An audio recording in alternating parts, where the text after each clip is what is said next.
ஒவ்வொரு மாதமும் 3 மில்லியனுக்கும் அதிகமான பார்வையாளர்களை சென்று சேரும் எங்களது 3 சேனலிலும் உங்கள் நிறுவனத்தை விளம்பரப்படுத்த வேண்டுமா? கீழே உள்ள எண்ணை தொடர்பு கொள்ளுங்கள். வணக்கம். நம்ம கிட்ட ரொம்ப முக்கியமான ஒரு நபர் இணைந்திருக்கிறார். திருச்சியைச் சேர்ந்த முன்னாள் தாவேகா நிர்வாகி ஏஆர் பாஷா அவர்கள் இணைந்திருக்கிறார். தாவேகாவில் திருச்சி மண்டல அமைப்பாளராகவும் பணியாற்றிருக்கிறார். அவர்கிட்ட பல கேள்விகள் கேட்போம். வணக்கம். வணக்கம். கரெக்டாக எலெக்ஷன் வரும்போதெல்லாம் ஒரு கட்சியிலேருந்து பல பேர் தாவுறாங்க. அதே மாதிரி தான் தாவேகாவை பயன்படுத்திக்கிட்டு பாதி பேர் போகிறாங்க. அப்படிதான் நீங்களும் ஒரு துரோகி அப்படின்னு ஒரு குற்றச்சாட்டு இருக்கு. ஒரு வகையில் பார்க்கும்போது எல்லா தேர்தலும் இது நடக்கிறது தானே? சரி, இல்லை அப்படி இல்லை. நான் ஆல்ரெடி பிளான் பண்ணது தான். நான் சேர்ந்தது பார்த்தீங்கன்னா ரம்ஜானுக்கு அடுத்த நாள். இந்த ரம்ஜானில் இப்போ ரம்ஜான் முடிஞ்சு இல்லையா, அதுக்கு அடுத்த நாள் மகேசன்ட்ட ஜாயின் பண்ண. அடுத்த நாள் திமுகவில் போய் ஜாயின் பண்ணுறேன். தாவேகாவில் எப்போ ஜாயின் பண்ணீங்க? தாவேகாவில் விக்கிரவாண்டி மாநாட்டுக்கு ஒரு வாரத்துக்கு முன்னாடி இதுக்கு முன்னாடி தேசிய கட்சியில் மாநில பொறுப்பில் இருந்தால் அதை ரிசைன் பண்ணேன். சரிங்களா? ஸோ அதுலேருந்து தான் நான் தாவேகாவில் வந்தேன். இந்த இதில் பார்த்தீங்கன்னா திமுகவில் ஜாயின் பண்ணது ரம்ஜானுக்கு அடுத்த நாள். ஆனால் ரம்ஜான் இந்த நோன்பு நேரத்தில் பொதுவாக இஸ்லாமியர்கள் எந்த ஒரு அரசியலும் பண்ணக்கூடாது, இறைவனை மட்டுமே பசியை உணர்ந்து, அதுக்காக தான் நோன்பு, பசியை உணர்ந்து இறைவனை மட்டுமே நன்றி செலுத்த வேண்டிய நாட்கள் அது, இந்த நோன்பு நாட்கள், ரம்ஜான் நோன்பு நாட்கள். அதனால் அந்த அரசியலை தவிர்த்துட்டு ரம்ஜானுக்காக காத்துக்கிட்டு இருந்தேன். ரம்ஜான் முடிஞ்சோடனே அடுத்த நாளே நான் திமுகவில் ஜாயின் பண்ணேன். மற்றபடி அரசியல் இந்த எலெக்ஷனுக்கு பயன்படுத்தி அந்த மாதிரி வரும் இல்லை. துரோகின்னு இது தாவேகா கட்சியினர் தனக்கு விளம்பரம் தேடிக்கிறதுக்காக இப்படி பண்ணுறாங்க. எங்களை தான் அவங்க பயன்படுத்தி, இன்னும் சொல்ல போனால் மதவாதத்துக்கும் எங்களுக்கும் எந்த சம்மந்தமும் இல்லைன்னு சொல்கிறாங்களே தாவேகா கட்சியில். பாரதிய ஜனதா பிஜேபியை கூட எதிரியாக எடுத்துக்கலாம். தமிழ்நாட்டு அதாவது சிறுபான்மையின மக்களோட எதிரியாக எடுத்துக்கலாம். ஆனால் சிறுபான்மையின மக்கள் துரோகி யார் அப்படின்னு பார்த்தீங்கன்னா தாவேகா தான். அதனால நாங்கள் ஏன் அவ்வளோ பெரிய வார்த்தை தாவேகா? அவங்க ரம்ஜான் கொண்டாடுறாங்க, நோன்பு திறக்கிறாங்க. அவங்களும் இந்த ரம்ஜான் கொண்டாடுறதுக்கு அதுக்கெல்லாம் போன ரம்ஜான் இருக்குல்ல, போன தடவை ரம்ஜான் அப்போ தான் கட்சி ஆரம்பித்த புதுசு, நானும் ஜாயின் பண்ண புதுசு. அந்த ரம்ஜானுக்கு அப்போ சஜ்ஜின்னு ஒருத்தர் இருந்தார், நெல்லை சஜ்ஜி, இறந்துட்டார் தெரியுங்களா? ஆமாம் ஆமாம் தெரியும். அவர் தான் நம்மளை பேசி கூப்பிட்டு வந்தது. நீங்கள் வாங்க, அந்த நல்லவர் அவர் தான். இறந்துட்டாரு, அவன் பேசக்கூடாது. அவர் இறப்புக்கு போனாரா விஜய்? போகலை. ஓகே. அவர் இறப்புலேயே ஒரு மர்மங்கள்லாம் இருக்குது. அதெல்லாம் அடுத்தடுத்து காணொலியில் பேசலாம். அதெல்லாம் சரிங்களா, அதில் இருக்குது. இந்த மாதிரி அவர்கிட்ட நான் சொல்கிறேன், இந்த மாதிரி ஆனந்தன்ட்ட பேசணுங்க, கொஞ்சம் ஃபோன் இது பண்ணுங்க. அவர்லாம் அவ்வளோ சீக்கிரம் நம்பர்லாம் தரல. கட்சிக்கு ஒரு 2-3 மாதம் சென்று தான் அவர் நம்பர்லேருந்து நம்ம கூப்பிடுவார். ஸோ நம்ம ஆனந்தன்ட்ட பேசணுங்க, கொடுங்க அப்படின்னு சொன்னோன்னே இது மாதிரி. ஏன்னா இதுங்க தான் ஒன்றுமே தெரியாத தற்கொலை கூட்டமாக இருக்குது.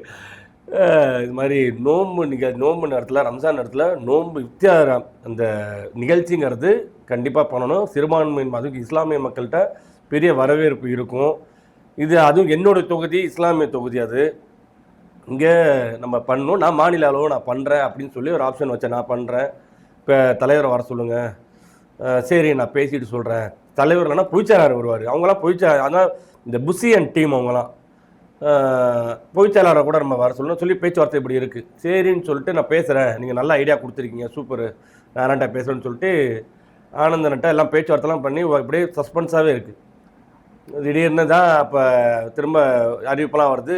முஸ்தபா அவர் இது மாதிரி அவர் இப்போ ஒரு முஸ்லீம் கட்சி ஒன்று இணைஞ்சு பண்ணிட்டு இருக்காங்க இல்லையா, அவர் நோன்பு நிகழ்ச்சி ஏற்பாடு பண்ணுறாரு அப்படின்னு சொல்லிட்டு நான் அப்போ ஃபோன் பண்ணி கேட்குறேன், என்ன பிரதர் ஏன் இப்படி நான் பண்ணுறேன்னு சொல்லியிருந்தேன். இல்லை, அவங்க மிக ஒரு பெரிய கட்சி. யார்? முஸ்தபா. ஆமாம், முஸ்தபா பெரிய கட்சி. சரி, பெரிய கட்சி. நான் மனத்தில் நினச்சிக்கிட்டேன், சரி பெரிய கட்சியாக அவங்க நடத்துகிறாங்க அப்படின்னு. சரி, ரைட்டு, ஓகே, நடந்துட்டு போட்டோம். சரி, இப்போல்லாம் இருக்கவும், அதாவது நிகழ்ச்சி நம்மளை வேணான்ட்டாங்க, ரைட்டு ஓகே மிச்சம்னு சொல்லி விட்டாச்சு. அடுத்த 2 நாளில் புஷியான திரும்ப லைனில் வீட்டில் நல்லா இருக்காங்களா, வீட்டில் குழந்தை குட்டிலாம் நல்லா இருக்கா அப்படி இப்படின்னு கேட்டுட்டு, இந்த வித்தியார் இதுக்கு ஒரு முக்கியமான வேலை சொல்லியிருக்கேன், சஜி பேசுவாப்பில் அப்படின்னு சொன்னோன்னே அவர் நம்மள்கிட்ட வழக்கம் போல் பிரதர் அந்த நோன்பு நிகழ்ச்சிக்கு நம்ம பிரியாணி சமைச்சு இப்போ எல்லாத்துக்கும் வரவங்களுக்கு எல்லாத்துக்குமே கேரி பேக்கில் போட்டு கொடுக்குறோம், நீங்கள் ஏதாவது டொனேஷன் ஸ்பான்சர் பண்ணிங்கன்னா நல்லாயிருக்கும்.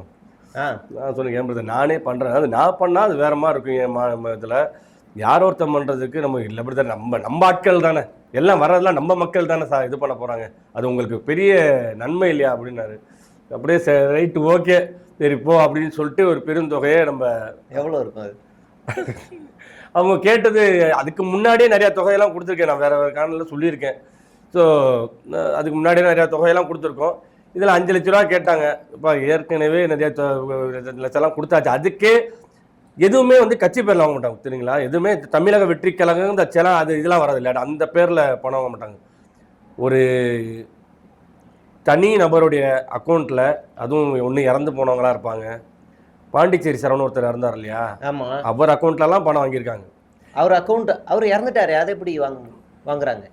ஆரம்ப கட்டத்தில் அந்த விக்கிரவாண்டி தேர்தல் இது இப்போ மாநாட்டுக்கெலாம் இப்போ என்கிட்ட வாங்கும் போதெல்லாம் பல்க் அமௌண்ட் வாங்கும் போதெல்லாம் அதில் தான் வாங்கினாங்க சரிங்களா. அது மாதிரி ஒரு அன்னோன் பர்சன் அக்கௌண்ட் நம்பர் வரும், அதில் நம்ம போட்டுவிட்டு நான் அதெல்லாம் வந்து எனக்கு பெரிய அதிருப்தி.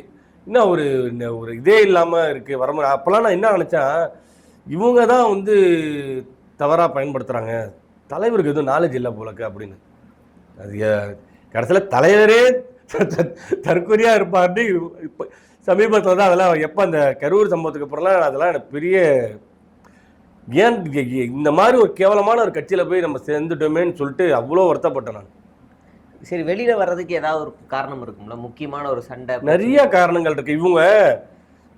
இவங்களோட எதாவது சொல்கிறல்ல, இவங்களோட கொள்கையெல்லாம் பார்த்து இவங்க பேசி நம்ம ஏற்கனவே அதிருப்தியில் தான் இருந்தோம். சரி, அதாவது ஒரு இஸ்லாமியரே பார்த்தீங்கன்னா பொதுவாக ஏதோ ஒரு இடத்துல பாதிக்கப்பட்டிருப்பாங்க, அந்த மாதிரி தான் நம்மளும் சரிங்களா.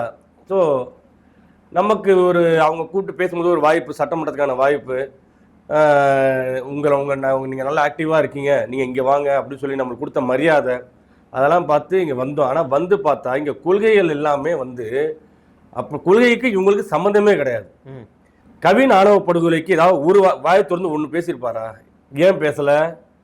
நம்ம வந்து அந்த அந்த சப்ஜெக்டுக்குள்ளார, குறிப்பாக அந்த மதவாதமோ அந்த ஜாதி பிரச்சனை, இந்த சப்ஜெக்டுக்குள்ளாரே விஜய் போக மாட்டாங்க. இவங்களோட நோக்கமே பிஜேபியோட அஜெண்டால தான் இவங்க செயல்படுறாங்க. இவங்களுக்குன்னு ஒரு தனியாக நோக்கமே கிடையாது, நோக்கங்கிறதே இவங்களுக்கு கிடையாது, அவங்களுக்குன்னு எந்த ஒரு கொள்கையும் கிடையாது. இவங்க பிஜேபிட்டு இருந்து வர அஜெண்டாவை அப்படியே ஃபாலோ பண்ணிட்டு இருக்காங்க. பிஜேபிக்கு எப்படியாவது தமிழ்நாட்டில் வந்து தன்னுடைய காலை பதிக்கணுங்கிறது நீண்ட நாள் கனவு. அதனால அவங்களுக்கு வந்து இப்போ என்ன பண்ணலாம், 2 திராவிட கட்சிகள் இருக்கு, ரெண்டுமே பெரிய கட்சிகள். இந்த திராவிட கட்சியில் ஒன்று போய் காலில் விழுந்துருச்சு. ஒருத்தர் ஐயா ஸ்டாலின் ஐயாவை ஒன்றுமே அவங்களால பண்ண முடியல. பேசி பார்த்தாங்க, மிரட்டி பார்த்தாங்க, என்ன பண்ணாலுமே அவர் பணிஞ்சு போல, மக்களுக்காக நிற்கிறாரு. அப்படி இருக்கும்போது சரி இதை எப்படியாவது இதை உடைக்கணும்னு சொல்லிட்டு இன்னொரு நடிகரை வச்சு உள்ளுக்குள்ளார இது ஒரு கொலாப்ஸ் பண்ணுறது தான் தாவிகா கட்சி. ஓகே, இப்போ எந்தெந்த வகையில் நிர்வாகிகள்கிட்ட இருந்து புசியானது காசு வாங்குறது? மாதத்தவணையா, இல்லை நிகழ்ச்சியை வேணும் ஏற்பாடு? இப்போ எங்கள் மாதிரி ஆளுங்கிட்டலாம் எப்படி அப்படின்னா, நாங்களாம் வந்து இந்த மாற்றுக் கட்சியிலேருந்து வந்தவங்க, அந்த மாநில அந்த இதில் வந்தவங்க, இந்த லிஸ்ட்டில் மாற்றுக் கட்சியில் வந்தவங்க, எனக்கு தெரிஞ்ச வரைக்கும் நான் சொல்கிறேன், இதெல்லாம் பார்த்தீங்கன்னா புசியானந்த் அந்த கலெக்ஷன், அவங்க கலெக்ஷன் இதெல்லாம் மாவட்டத்துக்குள்ள உள்ளவங்களாம் அந்த மாவட்ட செயலர் கலெக்ஷன், அதை முடிச்சுட்டு அங்கேருந்து மேலே அனுப்பிச்சி விட்ருவாங்க, புசியானந்துக்கு அனுப்பிச்சி விட்ருவாங்க. சரிங்களா. இப்போ எப்படி வச்சாலும் என்கிட்டலாம் வந்து ஒவ்வொரு நிகழ்ச்சிக்கும் 1, 2, 5 அப்படி இப்படின்னு இந்த 1.5 வருஷத்தில் கிட்டத்தட்ட 20 லட்ச ரூபா வரைக்கும் கொஞ்சம் கொஞ்சமாக தவணை முறையில் கொடுத்துருக்கீங்க நீங்களும்? ஆமாம், ஓரளவுக்கு அரசியல் நாலேஜ் இருக்கு. ஏன்ட்ட இப்படி ஒன்றுமே இல்லாமல் புதுசாக அரசியலுக்கு வராங்களே, நம்ம போனோடனே அப்படி ஆயிரம் இப்படி மண்டையை கழுவி கொடுக்குறாங்களா, அவங்களாம் கோடிக்கணக்கில் இழந்திருக்காங்க. இப்போ விருப்பமனு வாங்குனீங்களா உங்கள் தொகுதிக்கு? இல்லை, நான் அந்த சப்ஜெக்ட்டுக்கே போகல. நான் ஆக்சுவலாக சீட்டெல்லாம் அவங்க நம்ம பேசி எல்லாம் கன்ஃபர்மேஷன் பண்ணது தான். ஒரு கட்டத்துக்கு மேலே எனக்கு இந்த கட்சி மேலே ஒரு அருவருப்பு வந்துருச்சு. இது வந்து இது கட்சியே கிடையாது. இந்த கட்சியில் நம்ம பயணித்து நம்ம இன்னமும் திமுகவுக்கு எதிராகவோ நம்ம இந்த கட்சிக்கு ஆதரித்து இந்த கட்சியில் பயணித்தோம் அப்படின்னா இந்த தமிழ்நாட்டு மக்களுக்கு நம்ம செய்கிற துரோகம். நான் அவ்வளோ பெரிய லீடர் இல்லாட்டியுமே எனக்கு பிள்ளைங்க இருக்குல்ல, நாளைக்கு அவங்க வந்தாங்கன்னா அவங்களுக்கு நல்ல ஒரு அரசாங்கம் அமைஞ்சாங்கன்னா என் பிள்ளைங்களோட லைஃப் நல்லா இருக்கும். நாளைக்கு விஜய் மாதிரி ஒரு ஒஸ்டான லீடர் கையெல்லாம் இந்த நாடு முடிச்சுன்னா என்ன ஆகும் இந்த நாடு? அப்போ என்னுடைய வருங்காலம்லாம் அவங்கெல்லாம் எவ்வளோ பெரிய லெவலில் பாதிக்கப்படுவாங்க. இப்போ திருச்சியில இருந்து வரீங்க. திருச்சியில நான் கேள்விப்படும் போது ஒரு மாவட்ட செயலாளர் மேல குற்ற வழக்கு இருக்கு. ஆமா அது வெளியே தெரியக்கூடாதுங்கிறதுக்காக ஆமா அவங்க அம்மாவுக்கு சீட்டு வாங்கி கொடுத்தாருன்னு ஆமா சொல்றாங்க. அந்த மாவட்ட செயலாளர் என்ன யார் அவரு? அதை இப்போ எனக்கு ஆக்சுவலாக என்ன கமிட்மெண்ட்ஸ் எப்படின்னா மாநில பொறுப்புக்கு தான் இது பண்ணது. அது ரொம்ப நாளாமே மாநில பொறுப்பு போடாமல் இருந்தாங்க. அப்புறம் நான் போய் கேட்டேன், என்னென்ன தொகுதிக்கு கொடுக்குன்னு ப்ராமிஸ் பண்ணி, அப்புறம் தொகுதியில் வேலை பார்க்கணும், இந்த பொறுப்பும் கொடுக்காம இருக்குன்னொன்னே இதெல்லாம் பேசிகிட்டு இருக்கும்போது அப்போ தான் வந்து பொறுப்புகள்லாம் வந்து போட ஆரம்பிக்கிறாங்க. இல்லை மாவட்ட செயலர்லாம் இதெல்லாம் அறிவிச்சிடுறோம். அப்போ தான் வந்து பழைய நிர்வாகிகள்லாம் ஒன்றும் பண்ண மாட்டாங்க. நான் சரி ஏதோ நல்ல ஆளை போடுவான்னு சொல்லிட்டு தான் எதிர்பார்த்தேன். கடைசியில் பார்த்தா செந்தில், நீங்கள் சொன்ன செந்தில், அவன் என்னுடைய ஃப்ரெண்டோட வீடை வந்து என்னோட நெருங்கிய நண்பர் சாமுவேல்னு ஒரு பேர், சரிங்களா, கருமண்டத்தில் தான் பிடிபட்டது அந்த வீடு. அவங்கள்ட்ட நாங்கள் பியூட்டி பார்லர் நடத்துகிறோம்னு சொல்லிட்டு வீடை எடுத்து 3 வருஷத்துக்கு முன்னாடி பியூட்டி பார்லர் நடத்துகிறோம்னு சொல்லி வீடு எடுத்து அங்கே பிராத்தல் பண்ணி பாலியல் குற்றம், அதுவும் என்னன்னா 18 வயசு கீழே உள்ள, சரிங்களா, கீழே உள்ள ரொம்ப பெண் பிள்ளைகளை வச்சு.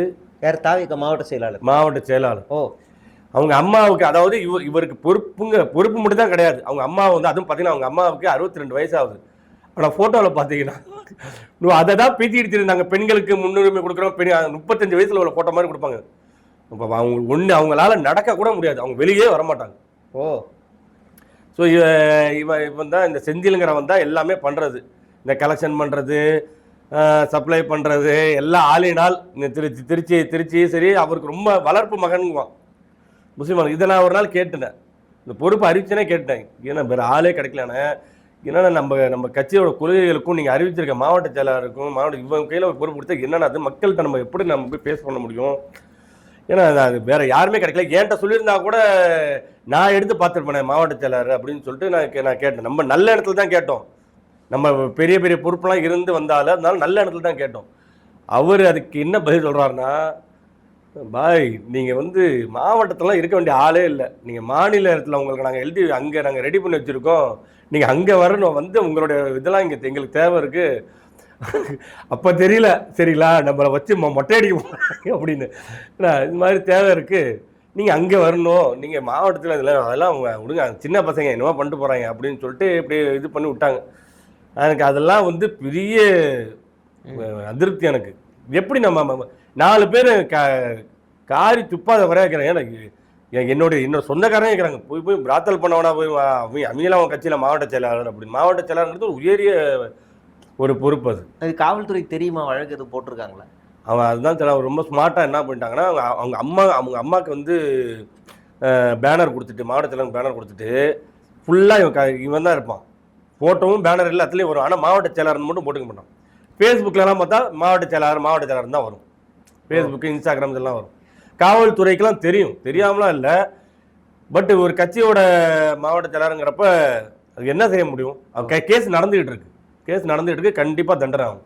என்ன போக்ஸ் இருக்கு அதில். ஓ, இப்போ இந்த எம்எல்ஏ சீட்டுக்கெல்லாம் காசுலாம் நாங்கள் வாங்குறது இல்லை, உண்மையாகவே பார்த்து நாங்கள் தேர்வு செஞ்சோம் அப்படின்னு விஜய் சொல்கிறாரு. இன்னொரு பக்கம் காசு வாங்குறாங்கன்னு சொல்கிறாங்க. எது உண்மை? நான் வந்து இந்த முடிவெல்லாம் எடுக்கிறதுக்கு முன்னாடி அப்போ தான் வந்து செங்கோட்டையன் வந்து அறிவிச்சிருந்தாங்க, தேர்தல் பொறுப்பாளராக அறிவித்தாங்க. நான் அவரை போய் சந்தித்தேன். இது மாதிரி அவர் ஆனந்த் சொல்லி தான் நான் போய் சந்திச்சுட்டு இந்த மாதிரி உங்களுக்கு அவர் ஏற்கனவே எனக்கு பழக்கமானவர் தான், இந்த மாதிரி பார்க்க சொன்னாங்கன்னா சரி அவன் பேசிட்டு என்ன இதுன்னு கேட்டார். அப்போ சொன்னார், எவ்வளோ செலவு பண்ணுவீங்கன்னு கேட்டால், எவ்வளோ நான் பண்ணணும் அப்படின்னு கேட்டேன். இல்லை தலைவர் சொல்லிட்டாரு, மினிமம் ஒரு 5 கோடியாவது, தலைவர்னா யார்? விஜய். மினிமம் ஒரு 5 கோடியாவது அவங்க வந்து கட்சிக்கு டிடியாக கொடுத்தாங்க, டிடியாக காமிக்கணும். 5 கோடி ரூபா காமிச்சா சீட்டு, சரியா? நான் சரி இதெல்லாம் ஆரம்பத்தில் பேசல, வந்துட்டோம், நம்மளும் இங்கே வந்துட்டோம், சரி ரைட்டு, இதெல்லாம் ஒரு நம்ம இது பண்ணுவோம், இது இப்படி ஆயிடுச்சு, இப்போ நடைமுறை ஆயிடுச்சுன்னு சொல்லிட்டு சரின்னு சொல்லிட்டு, சரிண்ணா பண்ணிடலாண்ணா, அதெல்லாம் பண்ணிடலான்னு சொல்லி எல்லாம் ஒத்துக்கிட்டது தான். அவரும் சாலையெல்லாம் போட்டு எல்லாமே ஃபைனல் பண்ணது தான். அப்புறமேட்டு தான் வந்து, ஆனால் அது உண்மை தான், அது மினிமம் 5 கோடி ரூபா, மினிமம் 5 கோடி ரூபா இருந்தால் தான் அங்கே சீட்டு, இல்லைன்னா தரமாட்டாங்க. யாரு கொடுத்துருக்காங்க? அப்படி ரெண்டு டீமுக்கு தான் சீட் ஆகுது. அதாவது புஷி ஆனந்துக்கு இந்த செந்தில் மாதிரி கூட இருந்து பலான வேலையெல்லாம் பார்க்க செந்தில் சீட்டு கொடுத்துருக்காங்க. செந்தில் கொடுக்க எப்படி கொடுப்பாங்க? ஒரு குற்றவாளி மாவட்ட செயலராக இருக்கிறது கொடுத்துருக்காங்க. அது இப்பயும் இருக்கு. அவங்களாம் கொஞ்சம் செந்தில் வந்து பினாமி, ஆக்சுவலாக அது சொந்தமாக காசு கிடையாது. இன்னொன்று அவர் தான் சொல்கிறாருல என்னோட வளர்ப்பு மகன்னு சொல்லியிருக்காரு புஷி. அப்படி இருக்கும்போது தான் வளர்ப்பு எப்படியும் தோற்று போயிடுவேன்னு தெரியும். எப்படி நீ சீட்டு வாங்கி நிற்காரா நீ அவர் பாரு செஞ்சில் தோற்று போயிடுவேன் நீ அவர் பேசுறதுலாங்க சொன்னால் அந்த மாதிரி அதனாலே இது பண்ணியிருப்பாங்க. இப்போ நிற்கிறது எல்லாமே பார்த்தீங்கன்னா எல்லாம் சரி இப்போ ஓரளவுக்கு பணம் கொடுக்க வந்தாங்க. அவர் சொன்ன மாதிரி கட்சிக்காக காலங்காலமாக உழைச்சி வந்த யாரும் அடிமட்ட தொண்டனுக்கு யாருக்கும் சீட்டு கொடுக்கல. எல்லாமே பணம் இது பண்ணதுன்னா ஒரு ஷோக்காக ஒரு 10-15 பேர் 20 பேர் மேக்ஸிமம் போனால் ஒரு பல ஆட்கள் அது மாதிரி. இப்போ இது வரைக்கும் தாவேகா நிர்வாகிகள் மேலே பாலியல் புகார்கள் வந்துச்சுன்னா சொந்த கட்சி நிர்வாகிகளாக தான் இருக்கிறாங்க. சொந்த கட்சி பெண் தான் அந்த நபர் மீது குற்றச்சாட்டு வைக்கிறாங்க. அது ஊழலாகட்டும், இல்லை பாலியல் புகாராகட்டும், இல்லை என்னை அசிங்கமாக திட்டினாரு அப்படின்னு ஒரு பெண்கள் தாவேகாவை குறித்து ஒரு விமர்சனம் வைக்கிறாங்க அப்படின்னா அந்த பெண்களும் அதே கட்சியில் இருப்பவர்களாக இருக்கிறாங்க. அப்போ அந்த கட்சியில பெண்களுக்கு பாதுகாப்பு இல்லை அப்படின்னு எடுத்துக்கலாமா? 100% அந்த கட்சி இல்லை, குறிப்பாக தாவேகா கட்சி தான். மற்ற கட்சியெல்லாம் வந்து இந்த அளவுக்குலாம் டிசிப்ளின் இல்லாமல் இருக்காது. சரிங்களா? இப்படிலாம் பெண்களை அவதூறாக நடத்துறது, இப்பெல்லாம் பேசுறது, அந்த மாதிரிலாம் கிடையாது. டிசிப்ளினாக இருப்பாங்க. அதாவது நம்ம ஒரு கட்சி அந்த பாடி லாங்குவேஜ், அரசியல்வாதிங்கிற பாடி லாங்குவேஜ் இருக்கும் தவிர அந்த வார்த்தைகள் இவ்வளோ கேவலமான வார்த்தை நான் கண்கூடாக பார்த்துருக்கேன். சரிங்களா? லேடிஸை பொறுப்பு தரேன்னு சொல்லிட்டு காலையில் புஷியானந்த் காலில் அவர் வாக்கிங் போகும்போது கொண்டாந்து நிப்பாட்டுவாங்க. நான் பேர் சொல்ல விரும்பல, ஓரளவுக்கு நல்ல மக்கள் மத்தியில் நேம் எடுத்தவங்க தான். சரிங்களா? நிப்பாட்டை வச்சு காலையிலேருந்து நிப்பாட்டை வச்சு 12 மணிக்கு அங்கேருந்து வருவாப்புல இறங்கி இன்னாமா எதுக்கு வந்த ஐயா இது மாதிரி பொறுப்பு இது பார்க்கலாம் போ அப்படிங்குவார். அவர் காலில் விழுவணும், அவருக்கு நம்ம இது பண்ணணும், ஸ்பான்சர் கொடுக்கணும். இதெல்லாம் பண்ணாதான் அங்கே டிக்காகும். 1. 2வது மாவட்ட செயலாளர்கள், ஒவ்வொரு மாவட்டத்திலையும் மாவட்ட செயலாளர்கள் இந்த போஸ்டிங் தரேன், கட்சியில் இப்போ இதை தரேன், மகளிர் அணி தரேன், இதை தரேன்னு சொல்லிட்டு பணம் சுரண்டுறது. லேடிஸுக்கு இயல்பாகவே இப்போ வந்திருக்கவங்க எல்லாமே பார்த்தீங்கன்னா அந்த விஜய் மேலே உள்ள க்ரஷ்னால வந்தவங்க. அவங்களுக்கு அந்த அரசியல் நாலேஜ்லாம் கிடையாது, என்ன நல்லது கிட்டன்னு தெரியல. சரி டல்பதி வந்துட்டாரு, அண்ணா வந்துட்டாரு, என்னமோ அறிஞர் அண்ணாவே வந்த மாதிரி நமக்கு தெரியும் உள்ளே இருக்கிறது என்ன நடக்குதுன்னு நமக்கு தெரியும் அப்படின்னு சொல்லிட்டு எல்லாம் அந்த அந்த ஒரு ஆர்வ கோளாறில் போஸ்டிங்கை முண்டியடிக்கிறது. இதை பயன்படுத்தி பணத்தை பணத்தை கேட்டு இது பண்ணுறது, ஸ்பான்சராக கேட்டு வாங்குறது. எப்படி வச்சாலும் ஒவ்வொரு லேடிஸ் பொதுவாகவே தங்கம் அது இதுன்னு போட்டிருக்காங்க. இன்றைக்கி தான் 1 கிராம் 1 லட்சம், 1 பவுன் 1 லட்சம் வரைக்கும் போயிடுச்சு. இப்படின்னு அந்த மாதிரிலாம் சீட்டிங் நடக்குது. அதுக்கு மேலே பாலியல் குற்றங்களும் நடக்குது. இந்த காசெல்லாம் எங்கே யார் போகுது? விஜய்க்கே போகுதா, இல்லை ஆதவ அர்ஜுனாவா, இல்லை ஜானா? விஜய், ஆதவ அர்ஜுனா அதெல்லாம் இன்னும் பெரிய நெட்வொர்க். அது இந்த மாவட்ட செயலாளர் இப்போ நியமிச்சிருக்காங்களே எல்லாம், இங்கே தான் ஒரு தொகுதிக்கு ஒரு மாவட்ட செயலாளர் ஆச்சு. இதெல்லாம் புஷி ஆனந்துக்கே ஒரு இடி ரைடு நடத்தலாம். நான் தொடர்ந்து காணொலி எல்லா காலையும் பேசிட்டு இருக்கேன். புஷி ஆனந்துக்கு ஒரு இடி ரைடு. இந்த சொன்னீங்கள செந்தில், திருச்சியில் தளபதி மண்டபம்னு ஒன்று இருக்குது, வயலூரில் இருக்குது. அதை செந்தில் தான் மெயின்டைன் பண்ணுறாரு, பினாமியாக இருந்து. யாரோட மண்டபம்னா புஷி ஆனந்தோட மண்டபம். அஃபிடேவிட்ல அவர்கிட்ட கேட்டால் என்கிட்ட ஒன்றுமே இல்லைங்க பாப்புல. சரி, நம்ம இறுதி கேள்வி. திருச்சி கிழக்குல விஜய் நிற்கிறாரு, சிறுபான்மையினர் வாக்குகளை குறி வச்சு தான் நிற்கிறாரு. அங்கே அவர் நின்னா வெற்றி பெறுவாரா? வாய்ப்பு இருக்கா? மக்கள் சிந்திக்கணும், ரொம்ப சிந்திக்கணும். அதாவது இன்னைக்கு எப்படி நம்ம தமிழ்நாட்டில் உள்ள இளைஞர்கள் எவ்வளோ ஒரு ரொம்ப வீரத்துக்கும் விவேகத்துக்கும் பேர் போனவங்க நம்ம தமிழ்நாட்டு இளைஞர்கள். இன்னைக்கு தற்குறித்தனமாக சில இளைஞர்கள் சிந்திக்க ஆரம்பிச்சிருக்காங்க. இந்த தற்கொலை பின்னாடி, விஜய் பின்னாடி போய் இந்த மாதிரிலாம் திங்க் பண்ணுறாங்க. எவ்வளோ டெத்து நடக்குது பார்த்தீங்களா? ஏன்னா அங்கே அந்த இடத்துல டிசிப்ளின் இல்லை, டிசிப்ளின் கிடையாது. ஒரு வரமுறையே இல்லாமல் ஒரு நடிகர் பின்னாடி போய் நானும் அதான் சொல்கிறேன்ல, ஏதோ ஒரு அவங்களால ஒரு அந்த மோகத்தில் நம்ம மூலச்செலவசி அந்த அரசியல் சரி நமக்கான ஒரு வாய்ப்பை பயன்படுத்துவோம் அப்படின்னு சொல்லி போனது தான். ஆனால் அதுக்குன்னு சொல்லிட்டு நம்ம இந்த கட்சிக்கு நான் மாறிட்டேன். என்ன காரணம்னா இந்த சமுதாயம் எனக்கு முக்கியம். சரிங்களா? குறிப்பாக இஸ்லாமிய சமுதாயத்துக்கு அவர் அடிக்கடி சொல்கிறாப்புல, நான் மதசார்பற்ற, நான் ஒரு காலமும் மதவாதத்துக்கு பின்னாடி போக மாட்டேன். எப்போ பேரம் பேசி எதுவுமே ஆகாங்கிற பட்சத்தில் இப்போ கடைசி 2 நாளைக்கு முன்னாடி நோன்பு நிகழ்ச்சி வச்சு சொல்கிறாப்புல. அந்த மாதிரி ஆனா எந்த ஒரு கண்டம் எந்த ஒரு இந்த நடனத்துல பிரச்சனை நடத்துல திருப்பரங்குன்ற பிரச்சனைகள் அதுக்கெல்லாம் எந்த கண்டனமும் தெரிவிக்க மாட்டாரு. கவிஞானும் அப்படி எதுவும் கண்டனமும் தெரிவிக்க மாட்டாரு. ஓகே. அந்த மாதிரி இருக்கும்போது கொஞ்சம் மக்கள் சிந்திக்கணும். இளைஞர்கள், குறிப்பா இளைஞர்கள், பெண்கள் எல்லாம் சிந்திக்கணும். இத்தனை நாளா இந்த தாவேகா கட்சி வரதுக்கு முன்னாடி எங்க அண்ணன் ஸ்டாலின் மாசம் 1000 ரூபாய் போடுறாங்க அப்படின்னு போட்ட ஒரு சில பெண்கள் இன்னைக்கு அப்படியே வேற மாதிரிலாம் அப்படியே மாத்தி பேச ஆரம்பிச்சிட்டாங்க. தயவு செஞ்சு கொஞ்சம் யோசிங்க. குறிப்பா சிறுபான்மையினர் மக்கள், கிறிஸ்துவ மக்கள். ஏன்னா அந்த தொகுதியில வெள்ளாளர் கிறிஸ்துவர் அதிகம். அவர் விஜயும் வெள்ளாளர் கிறிஸ்துவர் தான். அவர் வார்த்தைக்கு வார்த்தை அவரோட கட்சி கொள்கை என்ன, பிறப்புக்கும் எல்லாம் அப்படின்னு ஒரு கொள்கை வச்சுக்கிட்டு ஏன் அவருடைய சமுதாயம் இருக்கிற இடத்துல போய் நிக்கணும்? ஏன்னா அந்த ஓட் பேங்க் கிடைக்கும் அப்படிங்கிற ஒரு நம்பிக்கையில போய் நின்றுருக்காரு. அதனால சிறுபான்மையினர் மக்கள், குறிப்பா கிறிஸ்துவ மக்கள் ரொம்ப யோசிக்குங்க. அவருக்கு நீங்க கொடுக்குற வாய்ப்புங்கிறது மதவாதத்துக்கும், அதாவது ஆர்எஸ்எஸ்க்கும் பிஜேபிக்கும் நீங்க கொடுக்குற வாய்ப்பு. அவர் ஒருவேளை சட்டமன்றத்துக்கு போனார்னா அவருக்கு ஆர்எஸ்எஸும் பிஜேபியும் நம்ம தமிழக சட்டமன்றத்துக்குள்ள வருதுன்னு அர்த்தம். அதனால ரொம்ப யோசிச்சு செயல் பண்ணும். கண்டிப்பா அவர் திருச்சி கிழக்குல தோல்விதான் அடைவார். இனிக்கும் இருதயராஜனும் சும்மா சாதாரண ஆள் இல்லை. அங்க வீட்டுக்கு வீடு ஒரு வீட்டில் இருக்கிற நம்ம ஒவ்வொரு வீட்டுக்கு உள்ள இருக்கிற நபர் மாதிரி எல்லாத்துக்கும் நிறைய மக்களுக்கு நிறைய செஞ்சிருக்காரு, நல்லது செஞ்சிருக்காரு. அதனால கண்டிப்பா ரொம்ப காம்படிஷன் அதிகமாக தான் இருக்கும். விஜய் தோக்கணுங்கிறது என்னோட ஒரு கருத்து. அவர் கண்டிப்பா தோல்வியை அடைஞ்சே ஆகணும், தோல்வி அடைய வைக்கணும் இந்த மக்களும். ஓகே, மக்கள் ஒரு நல்ல தீர்ப்பு கொடுப்பாங்கன்னு எதிர்பார்ப்போம். உங்களுடைய அரசியல்ல ஒரு நல்ல முடிவு எடுத்துறீங்க, அதுல வெற்றியடைய எங்களுடைய வாழ்த்துக்கள். இன்னொன்னு இந்த காணொலியை சொல்லிடுறேன். நான் தாவேகால பயணிக்கும் போது நிறைய நாள் ரொம்ப ஸ்ட்ரெஸ், ரொம்ப தூக்கமே இல்லாம ஸ்ட்ரெஸ் இருக்கும். இந்த கட்சியில ஏன்டா அப்படி சேர்ந்தோன்னு அப்பெல்லாம் உங்களுடைய வீடியோ பார்ப்பேன். நான் இந்த முசிகானந்த் மாதிரி செய்யற அந்த இதெல்லாம் பார்த்து அவ்வளோ சிரிச்சு எனக்கு அந்த அந்த அந்த ஸ்ட்ரெஸ்ஸே இல்லாமல் போயிருக்கு. அதுக்கு நான் உங்களுக்கு தனிப்பட்ட முறையில் நான் உங்களுக்கு நன்றிகள் தெரிவிச்சுக்கிறேன். நிச்சயமா நன்றி. தொடர்ந்து பேசுவோம்னா நன்றி. நன்றி.